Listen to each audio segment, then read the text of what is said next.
tous et bienvenue sur notre chaîne Paranormal 3R. Donc, nous voici à notre troisième capsule concernant nos appareils d'enquête paranormale, leur fonctionnement, à quoi ils nous servent. Donc, ce soir, on va plutôt vous entretenir de nos appareils, en fait, de mesures de champ électromagnétique. Je vais vous présenter, pour ma part, peut-être ce qu'on pourrait appeler l'ancêtre, en fait, de ces appareils-là. Soit dit en passant, c'est pas un appareil qui est dédié exclusivement à la recherche paranormale. En fait, je pense qu'il y a probablement bien des électriciens, bien des foyers, en fait, qui en ont un chez eux. C'est ce qu'on appelle un K2. Le K2 est... Peux-tu zoomer un peu? Oui, ça me fait plaisir. Le K2 est en fait un détecteur de champs électromagnétiques.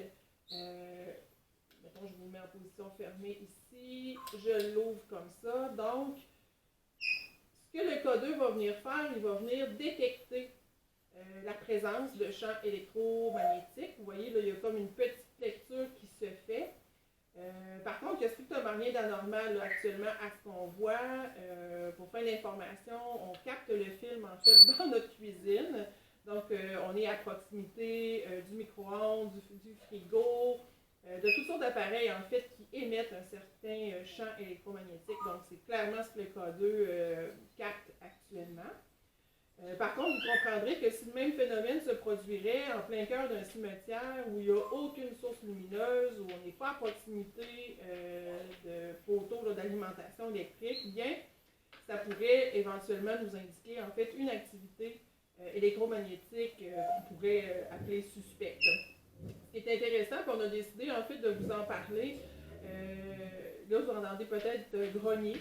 C'est pas une entité, encore une fois. Hein. Vous commencez à nous connaître, vous savez que notre maison est le foyer de bien des créatures à quatre pattes.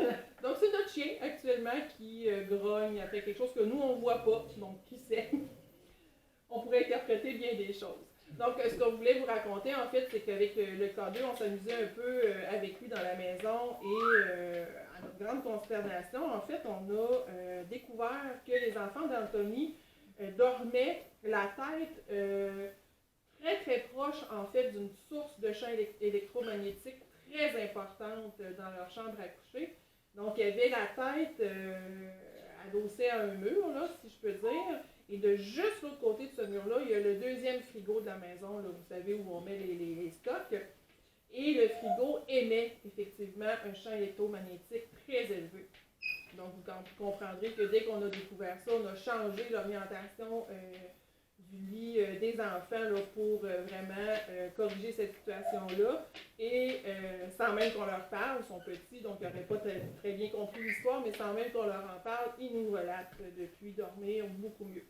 Donc, les champs électromagnétiques font partie de notre vie, dans notre quotidien, jusqu'à une certaine dose, c'est tout à fait normal. Mais l'idée, c'est que si on détecte un champ électromagnétique de cette espèce-là dans une maison, par exemple, où il n'y a plus d'électricité, où il n'y a plus aucun appareil, ou encore dans un lieu extérieur là, qui est plus alimenté par l'électricité, ben, ça peut nous donner une indication d'une activité paranormale quelconque. Ça vient aussi, si tu me permets, d'expliquer, quand on fait une enquête, on va souvent éteindre toutes les lumières, oui. Même ça peut arriver qu'on coupe les breakers complètement dans la maison parce qu'on ne veut pas avoir d'interférence électromagnétique qui provient d'appareils. C'est pour ça souvent aussi que vous allez voir les enquêteurs à la télévision enquêter dans le noir le plus total avec des lampes de poche parce que les lampes de poche n'émettent pas de champ électromagnétique. Donc, on se promène avec le moins d'interférences possible pour que nos appareils n'aient pas cette interférence-là. Et on serait rendu à présenter un dernier petit truc, peut-être pas celui-là. Ah, je veux pas en parler tout de suite. Pas celui-là. Il va faire l'objet de sa propre chronique en primeur. Non, on voulait parler des motion balls, aussi appelés des cat balls. Donc, à la base, c'est un jouet pour chat. Mais pourquoi on utilise ça en paranormal? Je vais zoomer encore une fois. On zoome un petit peu. Donc là, vous voyez qu'elle est allumée parce que je viens de l'allumer. Donc, ce qui est particulier avec ces boules-là, ici, je vais essayer de ne pas trop la faire bouger parce que le but, c'est qu'elle détecte le mouvement. Et dès qu'il y a un mouvement, si léger soit-il, bouge un petit peu ta main, vous voyez, elle s'allume. Donc là, on a une explication parfaitement scientifique et plausible. Sheila a bougé la main, ce qui a entraîné la boule qui a bougé et ça a pu s'allumer. Mais c'est sûr que si on est dans un building, un immeuble, où est-ce qu'il n'y a pas de courant d'air, où est-ce qu'il n'y a pas de vibration, où est-ce qu'il n'y a absolument rien, qu'il n'y a pas de fenêtre ouverte, on dépose la boule au sol, personne ne se tient proche, il n'y a pas de vibration, et que finalement, la boule se met à s'illuminer pour aucune raison, comme ça a été le cas d'ailleurs dans notre enquête au niveau du cimetière Mont-Royal. On avait simplement lancé les boules, les motion balls, directement dans le gazon. Il n'y a pas de gens qui pilaient autour. Là, on était tous à une distance d'au moins 4-5 pieds des boules, des boules à sensor, si on peut dire, et elles s'allumaient toutes seules, puis même sur commande, elles s'allumaient quand on disait « Pouvez-vous y retoucher encore ?» Donc, c'est un outil, même si à la base c'est un jouet pour chat, on s'en sert parce que c'est capable de détecter des mouvements. Et ces boules-là, c'est peut-être ironique à dire, mais c'est particulièrement efficace lorsqu'on va dans des endroits où il y a des enfants. Les enfants adorent tout ce qui a des lumières, tout ce qui peut jouer. Il y a même un appareil on peut s'acheter en tant qu'enquêteur paranormal. Ça vient dans un ours en peluche avec toutes sortes de sensors dessus. Ça s'appelle le Boo Bear. Le nounours, le calinours, là, si on veut, avec des sensors. Quand on va dans des endroits où il y a des enfants, on amène un maximum de choses qui peuvent être assimilées à un jouet parce que ces entités-là vont souvent aimer ça, jouer avec nos appareils.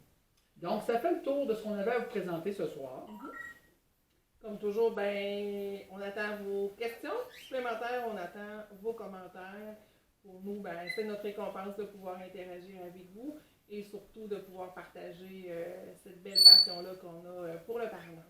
Merci. Merci à vous Bye et bye. bonne soirée. Bye bye.